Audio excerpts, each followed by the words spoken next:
when I first came here in 2002, we were working on, they were like probably double this size. They were, twice, it would have been like 2 pages together.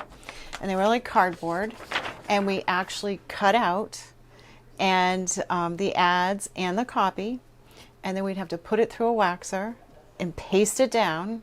And everything had to line up. And we'd have to put bullseyes on and line everything up. And then the printer would actually come pick up those pages. And now we can actually just put everything down digitally, and we can send it electronically to the printer. I think at least 3 of us up here are tech junkies. We love new programs. We love learning anything new, and if it's hard and challenging, we enjoy it. All of us up in production are actually pretty psyched whenever something new comes into play, because it does, and the end of the day makes our job easier. Maybe it doesn't take a shorter amount of time, but easier to access things, or easier to lay something out, or to transfer information from one place to another.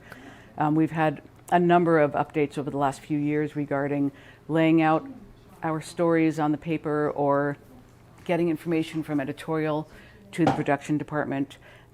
These are all different types of programs that we've updated to, and it's a little learning curve. But all of us love to learn that kind of new stuff. Many people prefer the hard copy, so we don't ever hear from them. They're happy with the hard copy, and that's it. Some people like both, and they've never worked with the e-edition before in any way, with any newspaper. So they would call us, and we have to explain the whole process of how to get on there, how to access each page, all the past editions, all different age groups from very young. One time I had a caller who was 83 years old who was doing it. So it's pretty wide demographics of people who are interested in the online edition. And of course, tens of thousands who are interested in the paper edition. It's an amazing place to work. We're all like a family. It made me think of my sister Lara, who passed away 4 years ago from pancreatic cancer. She was almost 10 years younger than me. But she lives in Boston, and every other week on a Friday afternoon, I would leave here at noon to go spend the afternoon with her while she was, getting treatments and all that. She had other family around too, but this is the kind of place where you can do that.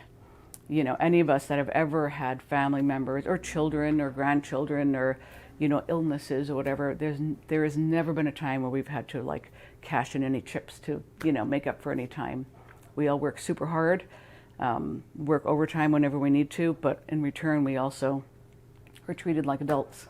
What we do here is allow people a lot of latitude in their jobs, in that, our sports reporter, for instance, doesn't just do sports. If she comes across an issue or a news story that she wants to do, she runs with it. Because we're so small, I am not just the editor. I'm also a reporter and a photographer.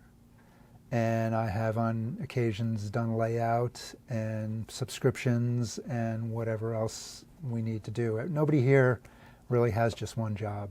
It definitely helps the paper run because you're not the only person who can do something. You don't rely on one person to do subscriptions or to do, the front desk or advertising.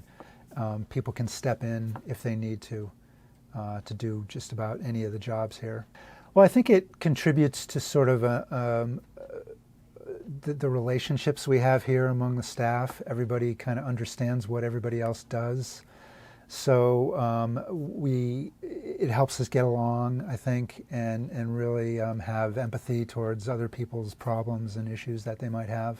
People find it hard to leave the Chronicle, I think, as you can see, given our 10 years here. So people here are allowed to take time off to work on a nonprofit or a service project if they need to. People have been involved in all sorts of organizations here, from the Chambers of Commerce to the Red Cross to the food pantry in Harwich. So, yeah, it's because we're so small, we're out in the community all the time, and people know us, and so we get asked to do things, and it's really good for the paper to be integrated into the community like that. One of my favorite things, I work very closely with a couple of the high schools because I'm the sports writer, so I'm at all the games. But I've formed a relationship with them. That's how we get some of our best tips, is just the relationships that we have with people out in the world. And they feel comfortable with us because they know that we care about what we're writing about, we care about what we're doing, and we have the maturity to handle it appropriately.